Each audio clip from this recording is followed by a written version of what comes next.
If you happen to take the tube on a regular basis, as I do, you're very often tortured by the sights that are spread all over the walls of the London Underground. I mean, most often when you look at the London Underground, given that basically Sadiq Khan has banned all forms of joy. If it's a picture of delicious-looking food, no, get rid of that.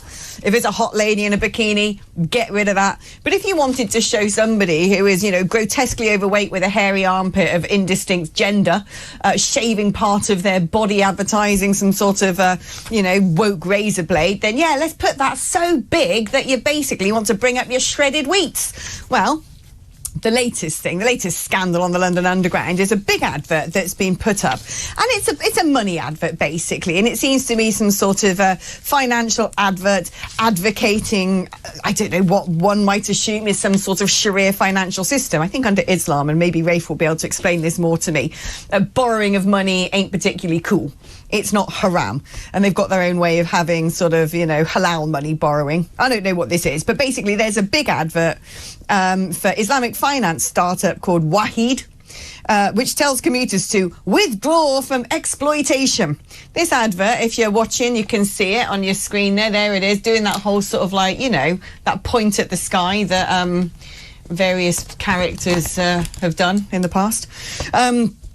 Features a Muslim preacher and a motivational speaker, Ismail Ibn Musa Menk, known as Mufti Menk, surrounded by flaming US dollar notes.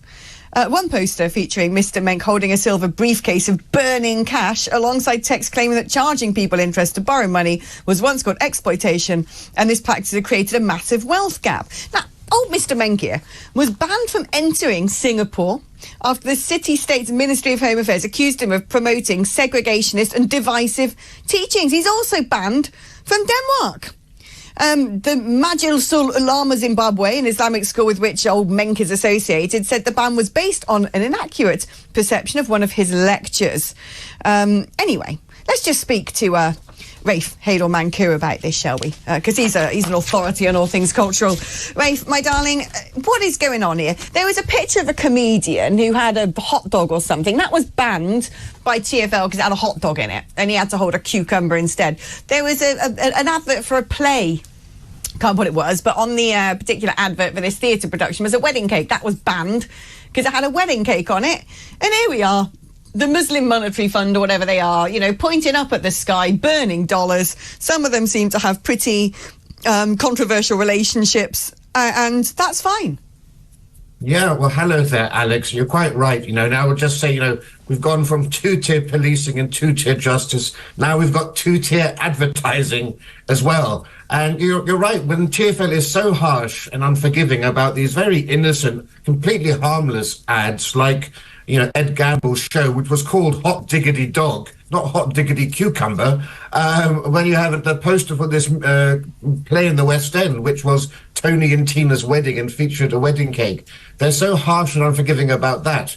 And yet here they are allowing posters of a vile, let's be clear here, a vile religious bigot who described homosexuals as being worse than animals, and as you said, who was banned from Singapore and Denmark. So why on earth is TfL giving a platform to someone who has such divisive preachings, as well as the guy next to him who has links to Russian warlords close to Putin? You've got to ask, what's next? Are you going to have, Specsavers putting up a picture of Abu Hamza encouraging you to get eye tests? It's just absolutely bizarre. Look, Sadiq Khan obviously himself doesn't review every poster himself, but we know that there are over 1,000 TfL employees who are earning over 100,000 a year. Many of them virtue signaling snowflakes as well. So where on earth is the due diligence here? Why aren't they reviewing these posters? There must be somebody tasked with this job. Or is it actually that they are so petrified, by political correctness that they simply can't refuse or reject anything to do with Islam for fear of being deemed racist, even though, of course, Islam isn't a race? as you say, this is about Islamic finance, which if you want to, we can have a brief discussion about. Do you know that I wanted to, actually? I did want to do that, because the thing that look, the poster thing, I'm done with TfL and the posters they allow and the posters they disallow. This one really gets under my skin in a bad way, but equally so do the posters of all sorts of ugly monsters advertising razor blades that I seem to be tortured with on a daily basis. But I think what's even worse about this, you know, when you come to this country, you come to Britain. Britain has common law. We are a country that allows people to borrow money and charge interest on it. If we didn't do that, we wouldn't have a banking system. Just ask Pakistan and their relationship with the IMF. They've not been in particularly good books economically lately. We're not a country of Sharia law. We're not a country where you can come and be a state within a state. We're not a country where you can, I don't know, just bring your own legal system across like you're still living in an Islamic country and carry on as you did before. You come here because you come to live in Britain. If you want to live by Muslim rules, no one told you you had to leave your Muslim country, or no one told you if you did have to leave your Muslim country that you had to go to a Christian country. You could just as well have gone to another Muslim country. If you fundamentally really believe that, you know, charging interest on borrowing money and so on and so forth goes against your religion, and you don't want to live in a country that does that, then you don't have to. Nobody has obliged you to come here. But what we should oblige people to do if they do come here is say, do you know what? This is how we rock and roll in these parts. You know, when I've lived in other countries, and I've lived in lots of other countries, I've had to go along with that country's particular system of law. I've had to go along with that country's culture. If they want people to dress modestly, that is what I've done. If they don't like drinking alcohol in public spaces, that is what I've done. If, you know, this is the local language and no one speaks English, well, I've had to get by. And yet in this country, not only are we saying to people, well, you know, Britain's rubbish and so there's nothing really to assimilate to here, we're now advertising for have your own monetary system completely separate from our own.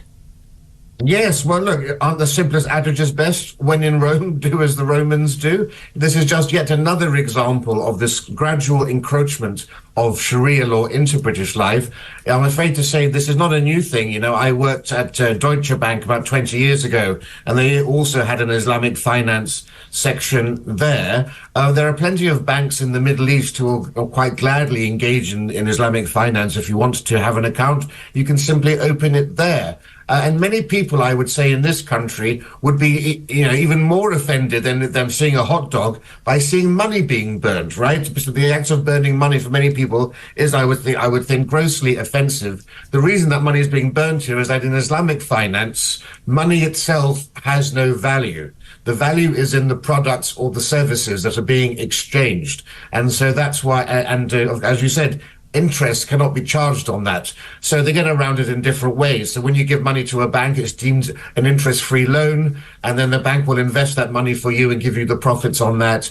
Or they will the bank will buy your house, so you don't have to get a mortgage, and then they will sell the house to you at a higher price, and that higher price, in essence, is the same thing, all right? This is just ways to get around Islamic teaching, but it ultimately amounts to interest, but just by a different name. We don't need it in our culture. This is still a Christian culture. We have an established church in this country. People must remember that we are a Christian country, and this is just another way in which people are chipping down at our Judeo-Christian edifice. Yeah, I mean, I've got no problem if, you know, Barclays and all the rest of it need to have some sort of Islamic, you know, department because they want to do business with Saudi Arabia or whatnot. I mean, we live in a globalised economy and that's how the way the world works. But having something for personal banking being advertised on the London Underground that is a system within a system, I just think is a portent of what's to come.